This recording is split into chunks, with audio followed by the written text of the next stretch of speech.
Um abraço, minha gente. Estamos chegando ao vivo pela nossa querida TV Horizonte, uma emissora da Rede Catedral de Comunicação com o nosso Lugar de Classe. Eu fiz uma outra abertura, nós entramos, vocês viram, deu um pique de luz aqui em toda a região, saímos do ar e estamos voltando. Então nós optamos por fazer uma nova abertura para que você seja abraçado novamente. Até porque abraçar as pessoas é sempre bom. Você dá um abraço aqui no Maurício, né? Dá um abraço no Paulinho, nesta sexta-feira, tudo bem? Dá um abraço na Adriana. Eu não vou abraçar todo mundo, não, né? Não é? Isso. Um abraço carinhoso para vocês também que nos acompanham. Abraçar é sempre bom, hein? Né? É a troca de emoção. Isto. Você também, por que não abraça aí quem está do seu lado? Lógico, um abraço a todo mundo e muito obrigado por esse carinho, por essa audiência com o nosso Jogada de Classe. Eu dizia a respeito do Tião das Vendas, que faleceu ontem, cujo corpo está sendo velado no Cemitério da Paz, ali indo para a Pampulha, para o Mineirão. Eu dizia da irreverência dele, do estilo próprio que ele criou e além desse estilo próprio que trouxe a ele glórias, porque ele ficou famoso, ficou querido, ele era uma simpatia e uma simplicidade a toda a prova. Então, lamentamos profundamente a perda deste amigo, deste companheiro, Tião das Vendas, com quem eu tenho uma amizade há mais de 40 anos,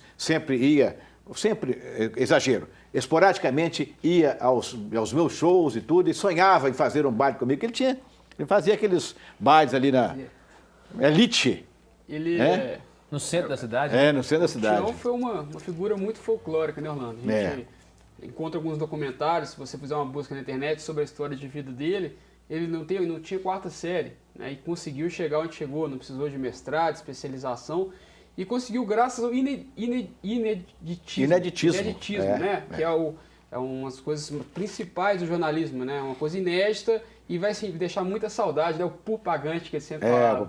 O pupagante e as camisas do Tião. As camisas eram maravilhosas. Cada camisa é maravilhosa. Então que Deus o receba, né? Lá no seu reino e que ele tenha mais paz do que teve aqui na terra, onde todos nós temos os nossos problemas, mas somos sempre abençoados por Deus e conseguimos sair e levar em frente a nossa vida de cabeça erguida. Meus amigos, dito isso, vamos falar de futebol. Jogar de Classe foi criado para isso. Eu quero aproveitar para agradecer. Ontem nós trouxemos aqui o Carlos Alberto Seixas, um ex-jogador do Cruzeiro, um centroavante, marcador de gols. Mostramos, inclusive, alguns gols que ele fez, em especial em clássicos, né?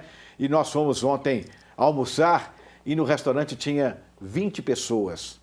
Das quais 4 pessoas distintas, sem se conheceram, saíram e foram à nossa mesa para abraçar o Seixas, para nos parabenizar pelo programa. Se em 20 pessoas, Paulinho, num restaurante 4 fazem isso, sinal que a audiência está muito boa. Graças a Deus, né?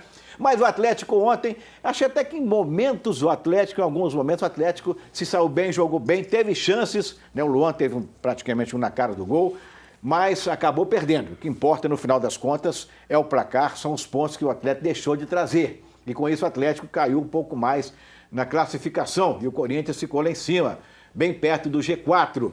Mas o Atlético continua mostrando erros e, principalmente, a cada jogo cresce a cobrança. Tem que ser assim. É assim a normalidade do futebol, em cima do jogo, que não consegue ser o jogo de antes. Alguma coisa está acontecendo, porque um mês, pouco mais de um mês, um jogo, 2 jogos, 3 jogos, 5 jogos, mas são quase 20 jogos. 19 jogos e 5 meses sem marcar gol. E isso não é normal, Aí você volta e vai lá naquela situação, Paulinho, que ele viveu.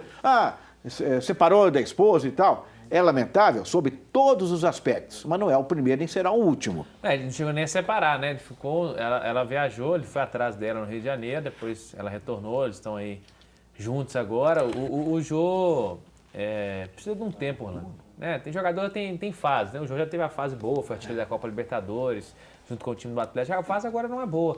É hora de descansar um pouquinho. E tem um menino que está aparecendo muito bem, que é o Carlos. Ontem o Levi, na minha opinião, errou feio. Né? Tirando ele. Porque tirou o Carlos e depois teve que tirar o Jô, porque ele viu que o problema não era muito o Carlos. E o Carlos estava correndo, estava batalhando, estava lutando, estava ajudando a marcação.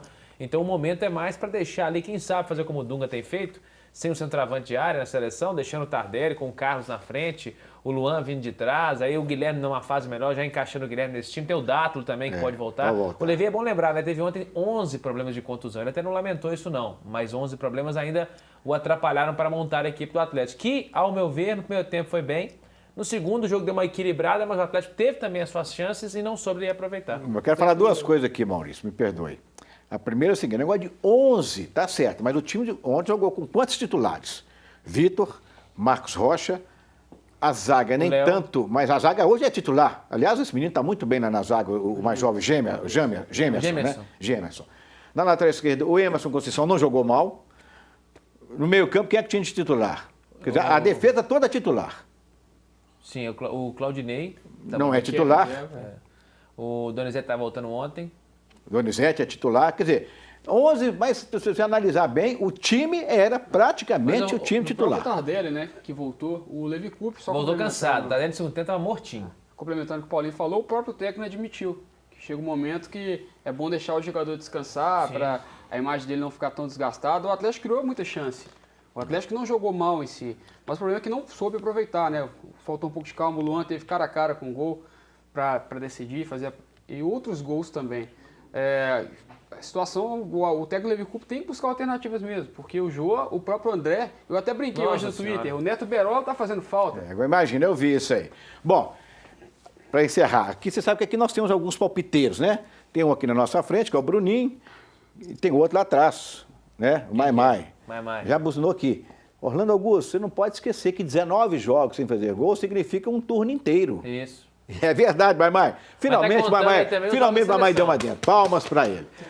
Bom, vamos continuar a abertura do nosso Jogada de Classe desta sexta-feira. Agora, tem uma coisa também, eu tava vendo o lance hoje aí, pouca coisa, mas tava na frente, né? O Paraguai, né? Né, que fez o gol? Não, vamos ver isso aqui. Tava à frente. E o Cruzeiro? Ô, gente, é vivendo e aprendendo. Dissemos ontem aqui, à exceção do nosso convidado, talvez do Guilherme também, nosso convidado ontem foi o Carlos Alberto Seixas, jogador do Cruzeiro, mas o Breno falou, eu também falei, que inclusive não era nem necessário que se colocasse em campo os selecionáveis do Cruzeiro, que acabaram decidindo o jogo, porque o Bahia não era adversário para o Cruzeiro. E foi um adversário difícil de ser batido. Adversário difícil, né? Porque fez 1-0, segurou enquanto pôde, e se não fosse a categoria individual de alguns jogadores ali, o Cruzeiro...